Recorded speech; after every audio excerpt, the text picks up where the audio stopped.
Welcome to the Lisa Baxter Show.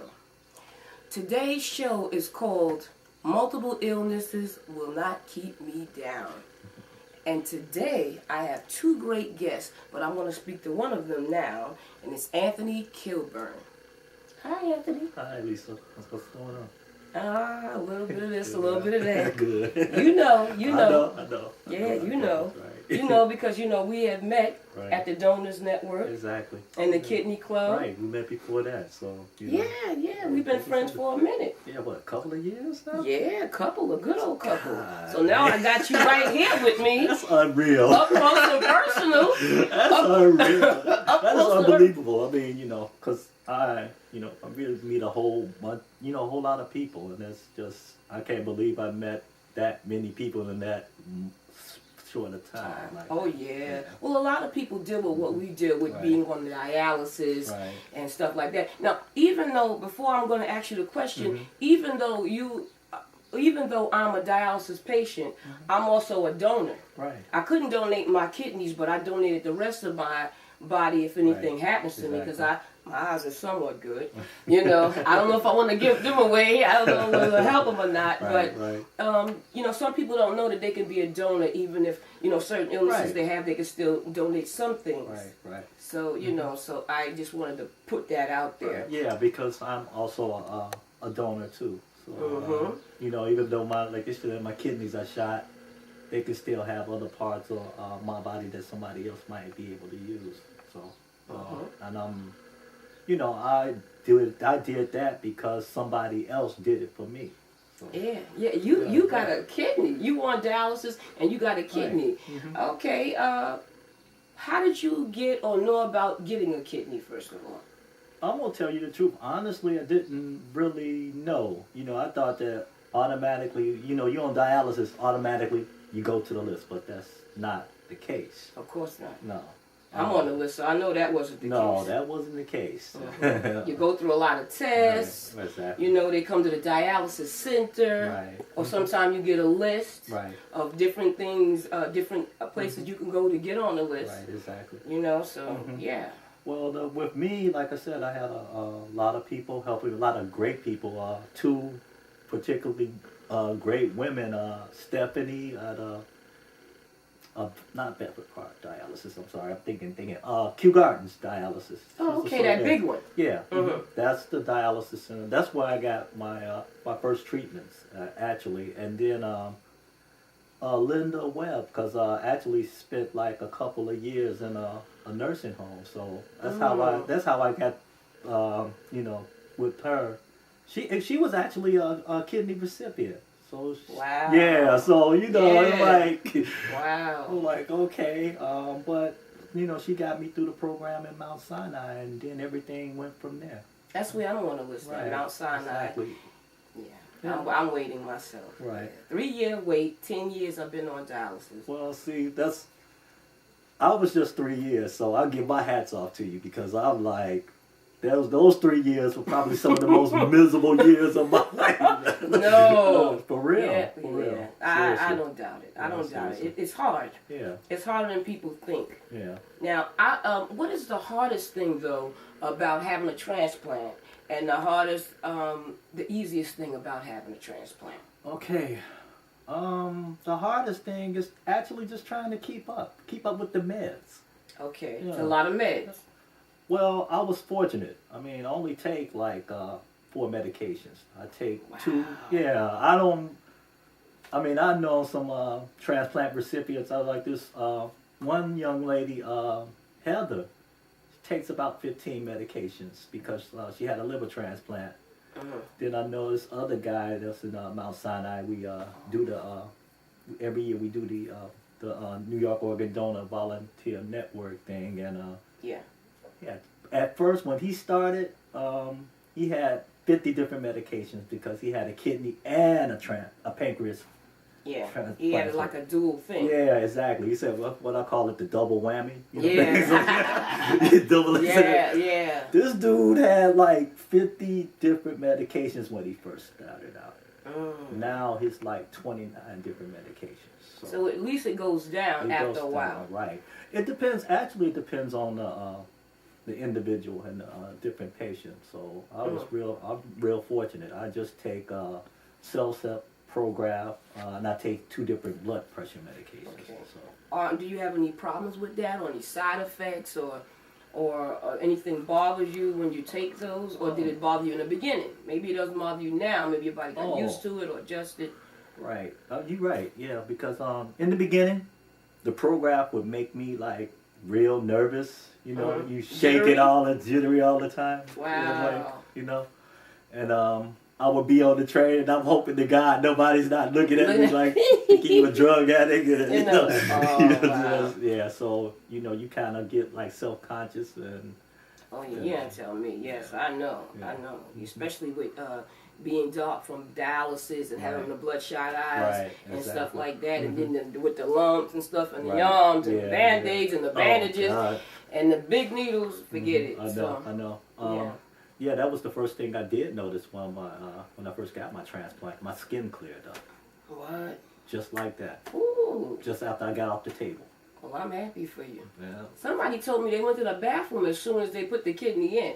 Yeah, I remember waking up on the table and I thought I had wetted the bed, Yeah. And the doctors was laughing at me, like, oh, well, we know it works now. I'm telling you, right away, right? Like, that's all right. It was real, it was real cool, but, like I said, it was, I woke up, that's how they knew the kidney was working. Yeah. It's like, Dad, did I wet the bed? I'm like, wow, wait a minute. Wow. Were you in a lot of pain? Not really. Okay. How long you stayed in the hospital? About a week. Okay. And I know you have to go for a lot of appointments after you get the kidney because they got to make sure it still works, check on you. Right. Well, that's the thing that's where all, like I said, all the medications and stuff come in because what they do is you sometimes before they send you home, they'll give you this big notebook. And they'll give you this chart, and you got to monitor everything that you do on that chart. From using the bathroom to taking your temperature to taking your blood pressure, taking all kind of things. All kind of stuff. Right, and I remember the first day I got out the hospital, I had to come back to the clinic the next day so they could do blood tests on it. And I'm looking at these guys like, oh, you got to be kidding, man! I just got out of this bed and you just cut me. Come on, don't be serious. Wow. The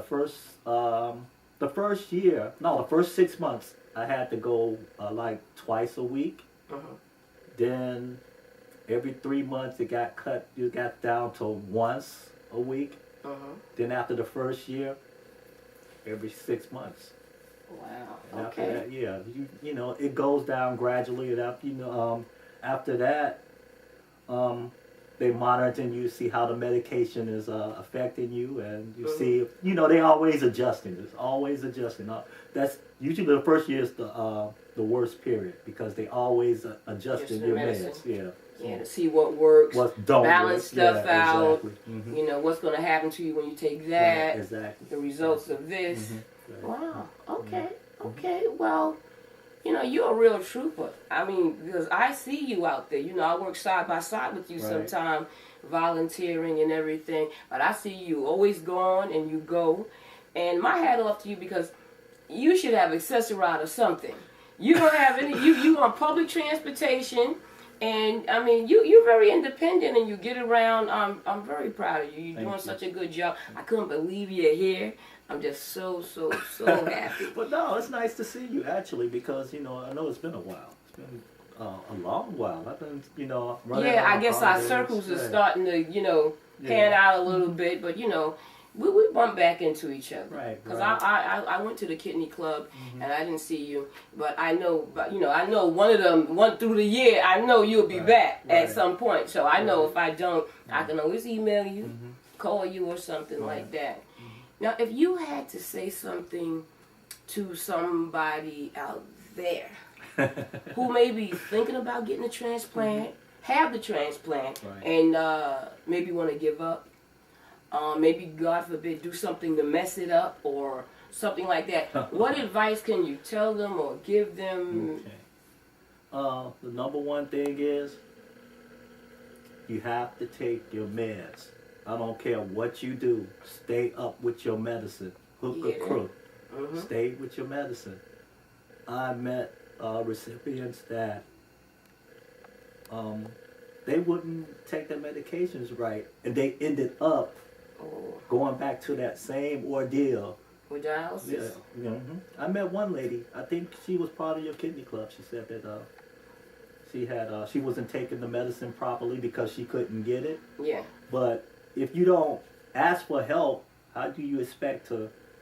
Yeah, because it's expensive. Yeah. I mean, I understand that. I mean, right. I was kicked off the list one time Right. because Mm-hmm. they wanted to make sure my insurance was right. Right. And I know a lot of people Mm-hmm. from out of the country and, immigrants and stuff Right. that come here because they can get a better treatment here than Right. they could in their own Right. home. Exactly. Or they don't have dialysis over there. And they're here, and they have it hard. Right. But they will, if you don't treat yourself right, for them to give you the kidney, they won't give it to That's you. true. They see you're not right going to That's dialysis, you're not taking care of yourself. God, yeah. They say, Right. oh no, that's a bad one right there. Yeah, it was really so funny because I'm like I remember telling you guys this that that you guys like, hey, if you're not doing right and doing everything they're supposed to, you got bloods that come out every month, so that's how they catch you. So, Yeah, they find out. they'll find out Your real blood will quick. tell on you. Yeah, exactly. Even if you don't open your mouth,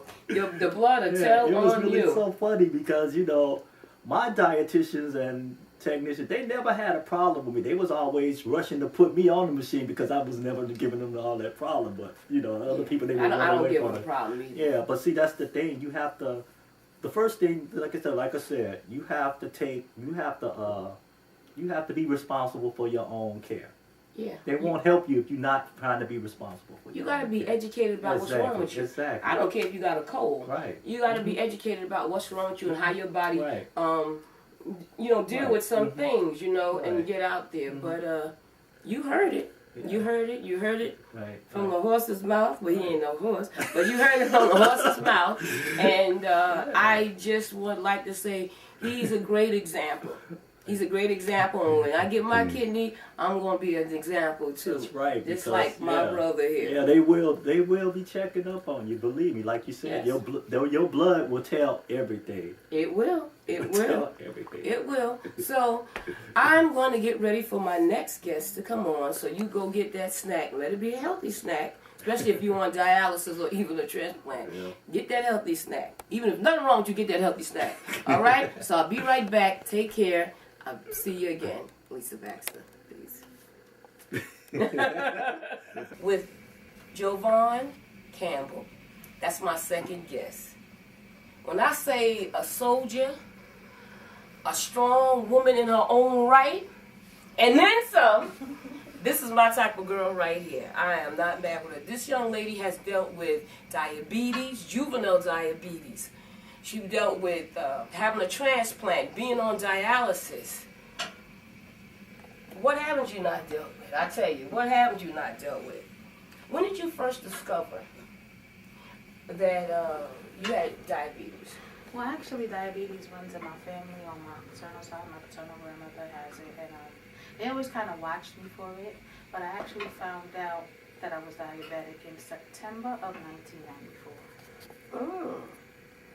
Okay, being a child or a young person dealing with diabetes, that had to be hard because, kids like cookies, candies, cakes, and all kind of stuff. So how did you deal with it? Well, and as far as me and my parents, it was all a learning process. Like, it was new to my mom, it was new to my dad. We did different things. My mom did her best, my dad did his best. They tried to find all the low sugar things. And as a kid, you want sugar, and you want to be normal and just like any other kid. But they tried to find a balance. I cheated a lot. You're not the only young person that told me that. Especially since I was 12. But as I got older, I learned the importance of taking care of myself. I did a lot of damage in those years. Wow. Cheating and not really understanding Taking it the serious. importance of taking it serious. So by the time I did, I'd done a lot of damage to my kidneys, to my body as a whole. Wow. Well, you sound so educated now. You sound so educated now. It's been 20 years, so I've had a lot of time. Wow.